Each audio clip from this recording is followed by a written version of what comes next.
We're getting ready to rip our cabinet grade plywood down to size for the shelf underneath the workbench, and also for the pieces that we're going to need for the router sled. So what I've done, I wanted to get a longer, flatter edge for my fence to rip this plywood to make sure that everything is straight and true.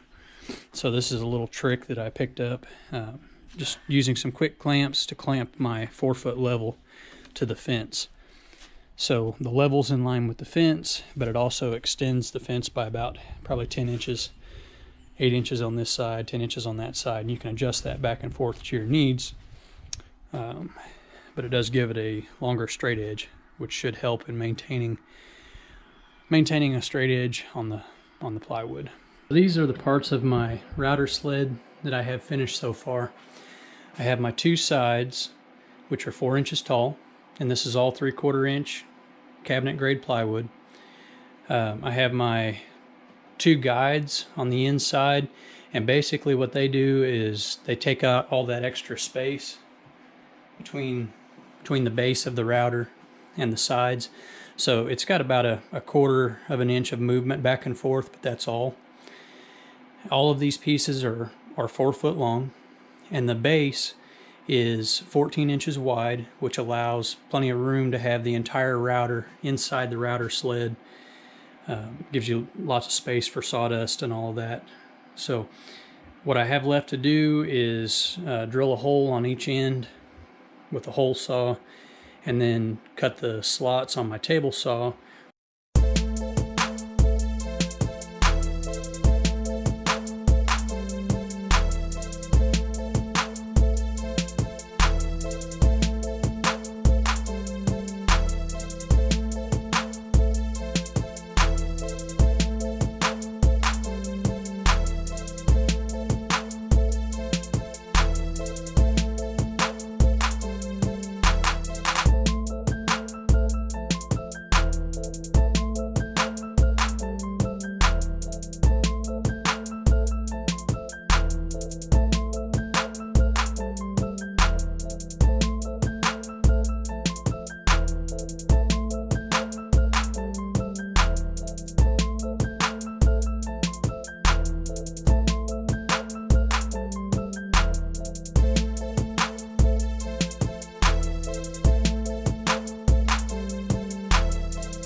We've just got our boards clamped on the ends right now. I am going to go ahead and block and clamp the middle as well, just to give it some support.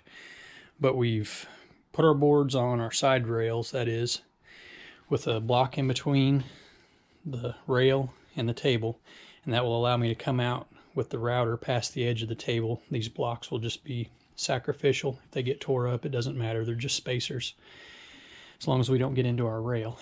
And we leveled them down the sides, and then we also leveled them across. You guys saw me do that. And then we pulled an X string. And if you're not familiar, there's a lot of videos on this, but basically what you want is for your four corners to match up in such a way that these strings just touch. If you had a gap between like that or like that, then you'd have to adjust your corners to get the strings all leveled up.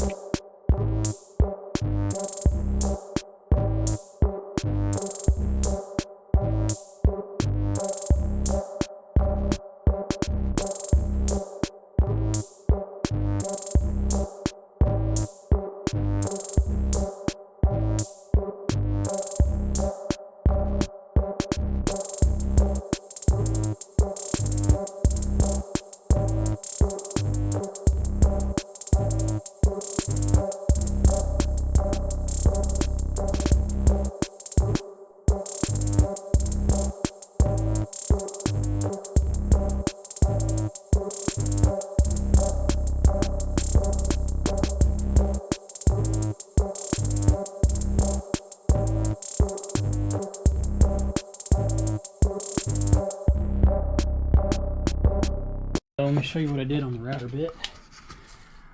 So I've got my router bit set to where it's at about the lowest point all the way across. Now, that may be too much material, or it may not. So what I'm going to do is make a pass and see if it's too much or not enough, and adjust up and down from there. But basically I've got my router dropped all the way down, and then I just adjusted the bit up and down from there to get the height that I needed. So we're all set up. It's time to put on the ear protection and safety glasses and get started trying this out.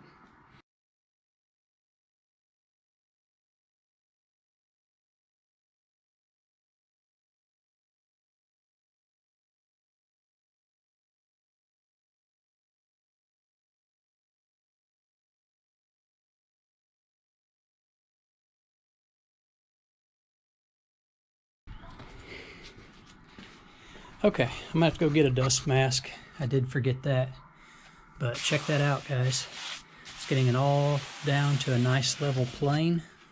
You can see how much I'm taking off on this block, but that's how much I'm taking off of material. So that's it's probably about perfect as far as the height setting goes.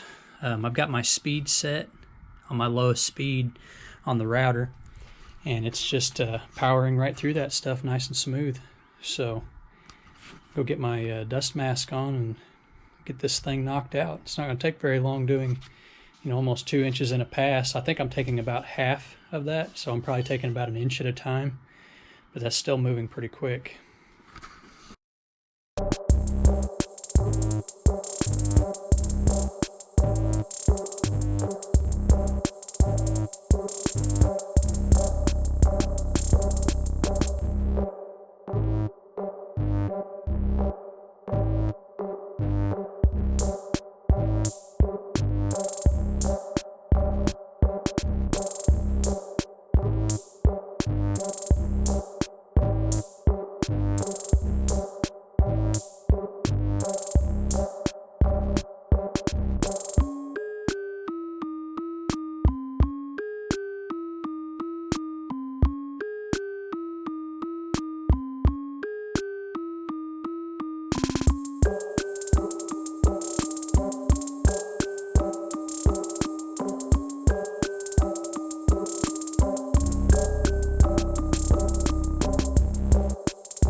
Definitely glad I did that outside.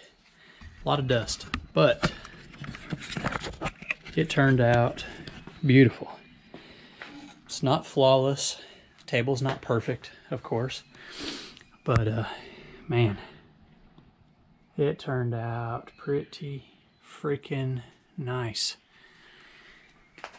I noticed one spot right here. You probably can't even see it on camera. There's just a little bit of a lip. A little bit of a lip right there, but that's because this board apparently was lower. Just a little bit lower. And I could go back over the whole thing and, you know, take a 1/16 of an inch off if I wanted to correct that. But honestly, guys, I'm quite happy with how it turned out.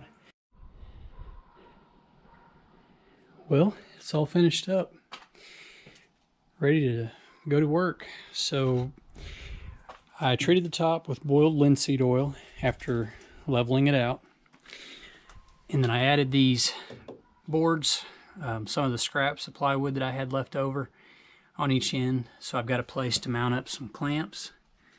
As you can see, that works out quite nice. I've got all of my longer bar clamps running under the table.